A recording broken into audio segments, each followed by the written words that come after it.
আমি প্রথমেই আপনাদের উদ্দেশ্যে বলবো যে আমাকে স্যার ভাবার দরকার নেই, স্যার বলারও দরকার নেই।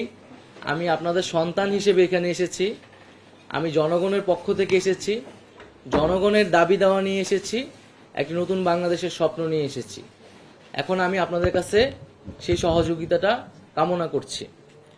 আমরা জানি যে তথ্য ও সম্প্রচার মন্ত্রণালয় একটি রাষ্ট্রের এবং বাংলাদেশের খুবই গুরুত্বপূর্ণ একটি মন্ত্রণালয়, এবং সামগ্রিকভাবে বাংলাদেশের যে মত প্রকাশের স্বাধীনতা, গণমাধ্যমের পরিস্থিতি, সেটা কিন্তু এই মন্ত্রণালয়ের উপর অনেকাংশে নির্ভর করে।